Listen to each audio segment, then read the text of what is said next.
What's going on, everybody? Welcome to the channel for another video, and in today's video I got a collab with my boy Rashad G. We're going to be discussing the first two Thor movies. Thor is one of my favorite, if not my favorite, Marvel heroes. Going back to the whole Nordic lore incorporated with the Marvel comics when I was younger and I read, I love Thor. So when he's got to the big screen finally back in the day, it was just awesome. And to see the progression and regression of some of these movies is an interesting topic, so we'll get into this in a little bit. So before I get started, I'm going to pass it off to my boy Rashad so that we can get his thoughts on these movies.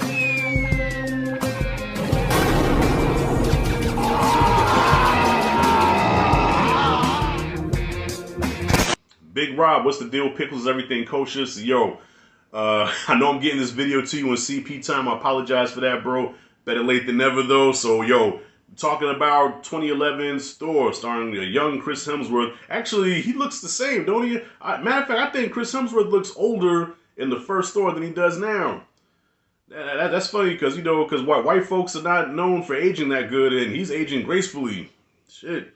Probably got that Asgard fucking blood in him for real. So anyway, the first Thor movie, part of Phase 1, is it's interesting because this is before Thor became an idiot. This is before he became a buffoon and just like a joke almost. You know, what Taika Waititi did to him. He was serious in this one. He was taken serious, even though he had some times where he was funny, he was comedic. Like the whole diner scene where he likes the coffee. He's like, another. I'll have another. But he was a serious character and badass too. Like Thor he was kick-ass in this movie, man. And people forget this dude he's the god of thunder. He's the son of Odin. He's the greatest warrior in Asgard. But you forget about that because of the dumb shit that he does, especially in Love and Thunder. Okay, so this one, fish out of water movie. Nothing really different or groundbreaking about it. But he was likable in this movie. I think the chemistry between him and Natalie Portman worked, you know what I mean? And it does go into the Thor lore and the whole thing with Asgard, and Anthony Hopkins is good in the movie. We get introduced to Loki, played by, oh my god. Yo, I'm having brain farts all day today. I think I need to eat more fish or something, man, because my brain is like not working. But yeah, Loki is introduced. Rene Russo, so everybody's good in this movie, and one of my favorite moments was when they fought the Frost Giants. I think that was like near the beginning of the movie, so that big Frost Giant war was tight, and even has kind of a message in here, because Thor, he starts out real arrogant and cocky and smelling his own piss. He's kind of a brat, and Odin has to teach him a lesson like, yo, take this shit away from you, the Lord giveth, the Lord taketh away. Sends him to Earth, he has to learn how to be a hero. He has to learn how to be worthy. So I like that whole element. And then, of course, he has an arc at the end. So the first movie is not really talked about a whole lot, I guess, because all the stuff that's come out now. And, we're in the fourth phase going into Phase 5. So the first Thor movie is not really talked about. A lot of people think it's average at best. But honestly, I think it's one of the best movies of Phase 1. And it is the second best Thor movie, which is not saying a lot. Because, of course, to me, Ragnarok, even though that's the beginning of stupid Thor, but Ragnarok was such a cool movie, you kind of, not forget it, but you just kind of don't even think about that. But yeah, Ragnarok, that's the first Thor. And then what I'm about to talk about in a minute, The Dark World, okay? So real quick, Thor 2011, to me, gets a B+, not perfect, not great, but good, worthy enough to be in the MCU. A good introduction to the character of Thor, and I think the Thor fans, I think they would agree this is probably one of the best Thor movies, all right? Now let's get to The Dark World, okay? To me, The Dark World, a lot of people shit on it, and deservingly so, because I shit on this movie, okay? It's because of The Dark World that we got the Thor that we know now. So almost like, not to get too political, but almost like Joe Biden is a result of people hating Donald Trump. So people didn't vote for Biden because they thought he was going to do a good job, but they voted for Biden because they hated Trump, okay? And I think Ragnarok was a product of people's disdain and hatred for The Dark World. Now, The Dark World, rewatching it, is not a god-awful movie, okay? I've seen worse, okay? If you've seen Batman and Robin, if you've seen Superman 4, those are terrible fucking movies, all right? Supergirl, all right? It's not on that level of bad, but MCU worthy. It's on the lower echelon, man. It's in the lower tier. It's to me, it's down there with Ant-Man the Wasp and Oh, Ant-Man and the Wasp and it was so bad I almost forgot about it. Iron Man 3. Okay, it's down there with those. But there were some cool moments in here that I like that. There was a couple of cool battles, okay. The whole thing with Loki dying for the first time, I thought was kind of emotional, you know, when Thor lost Loki again. You know what I mean? This movie, it had some things going for it. But at the same time, it was silly. The whole Dark Elves thing. The Dark Elves was probably the most forgettable villains ever in the MCU. Like, nobody talks about them. I don't talk about them. I forgot about them until I watched this movie again. I'm like, yeah, they fucking sucked. Like, the Dark Elves sucked. The movie was very slow paced. It's called The Dark World.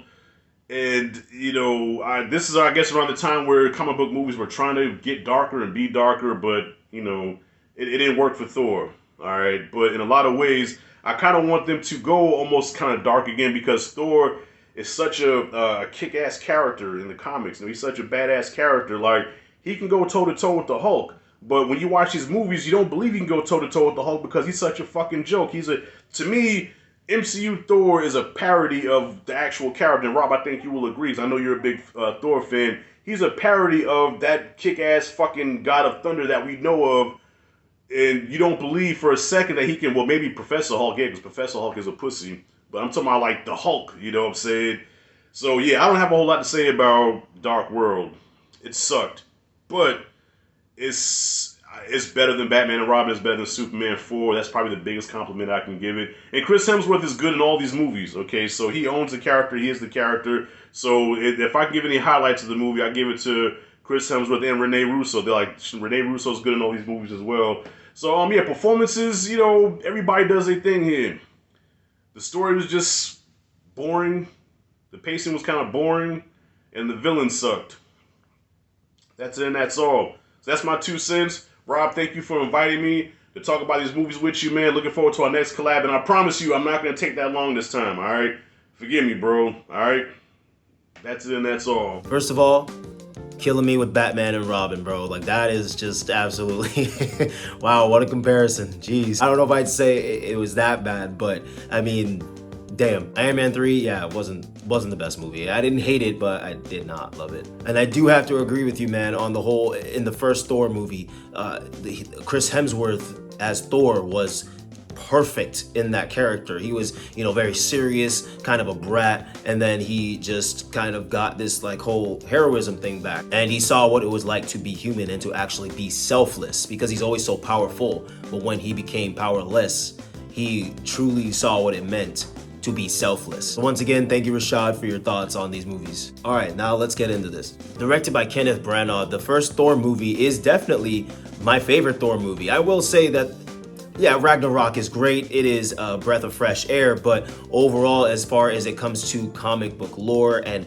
comic book Thor, as Rashad said, the first Thor movie really does embody Thor to a T. He was a brat, the strongest warrior of Asgard. Once Thor got on the scene, you know, everybody knew things were fine. Thor would take on the biggest, baddest villains. It was just a great ensemble of action and lore in this movie. You know, Rashad touched on it, the scene with the frost giants. You know, run back home, little princess. I love that, because it's just like, even Loki's like, damn, because they know Thor is going to go apeshit now, and he is going to wreck everyone and everything in his path. So this movie definitely encapsulated the whole storytelling element as well as the action and CGI element. This movie had an uplifting tone, but it wasn't a giddy tone. It was heroism, selflessness, royalty. These are the themes that were in this movie that genuinely embodied the entire essence of the movie. There are some gripes with it, you know, sometimes it was a little bit slow, and then there were times where the humor was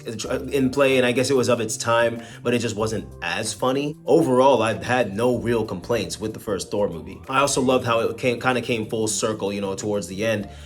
Thor realized, as I said earlier, he became very selfless. He realized that a true hero doesn't have to just go running in first thing, bashing heads and being the biggest, baddest guy there and being all bratty. No, being a true hero is just laying down yourself, you know, on the line so that other people can escape and so other people can be safe. He really learned his lesson when his dad cast him out. And I thought that, you know, Anthony Hopkins did a great job as Odin, as always. He does a great job, but did a great job in this movie, you know, casting him out, being so emotional but stern when it came to his child, because he's training him to be king. And you can't be foolish when you're a king. You have to think of all aspects of things. And at the time, Thor was more of a kid, you know, in a man's body. By the end of this movie, it came full circle that he stepped up, and stepped up very well. Now we're gonna get into Thor: The Dark World, and I also don't have a lot to say about this movie because a lot happened, but a lot didn't happen. And what I mean by that is there was great character development between Thor and Loki. Tom Hiddleston and Chris Hemsworth always have great chemistry together. It's great to see them embody Thor and Loki to a T. Great casting. And of course, you have Natalie Portman as Dr. Jane Foster, and of course, she has great chemistry with Chris Hemsworth and Tom Hiddleston as well. The whole cast genuinely has decent chemistry. That's what makes these movies at least gripping and entertaining enough that you can get invested with the characters. Overall, Thor: The Dark World was, I wouldn't say a snooze fest for me, but you know, kind of boring-ish. I do like a lot of elements about it, you know, the whole convergence thing, the planets aligning, whole dark elves and Malekith and the ether. I mean, it just kind of felt blah. The dark elves are kind of forgettable. I hate to say it. Christopher Eccleston is a great actor, and I hate that, you know, he got this because Malekith really wasn't shit. Really wasn't shit, man. Like, I don't really care about Malekith, you know. I more cared about how Thor was trying to trust Loki, and you know, their mother Frigga died. That's what I cared more about. It just wasn't that gripping of a story to me, you know. And I hate to say that about a Thor movie because I love Thor. Man, this movie just wasn't. It just didn't hit the mark. You know, not as good as the first one. Some sequels just aren't as great. What I do really appreciate about this movie though is the tone. The tone is very dark and gloomy and gritty. I do like that. I like that. I wish that they would have kept that with future Thor movies. Ragnarok did, again, was a breath of fresh air because it was lighter. It was much lighter, and the humor was spot on, you know. And there were some dark moments of Ragnarok, but Taika Waititi did a good job with Ragnarok, but they definitely missed the punch with Love and Thunder. Very disappointing to see how Thor has been in the first Thor movie and to see Thor in Love and Thunder, because there is no justice being done there. I would much rather see the Thor from Thor 1 and Thor: The Dark World in a future Thor movie. I really hope that they get back to that, because Thor he's a god, man. He is the god of thunder. He's not, you know, John God Van Damme stopping motorcycles, you know, with his legs spread and, you know, what are we doing?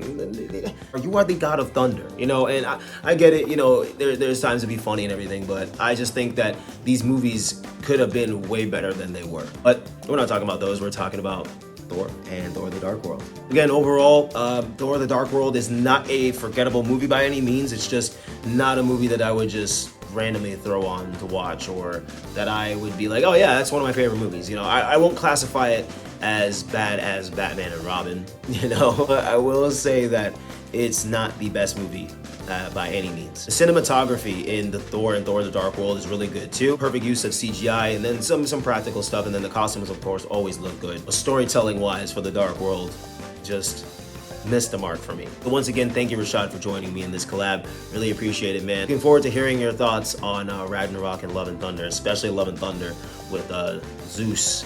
We've privately talked about that, but Jesus. All the information for Rashad's channel is going to be in the drop box below. Definitely go over to his channel, Rashad G Reviews. He is an excellent reviewer. Definitely deserves all the support he can get. If you aren't subscribed to the channel, please hit that subscribe button and the bell next to it so you can get a notification anytime there's a new video. Thanks again, guys. Until the next one.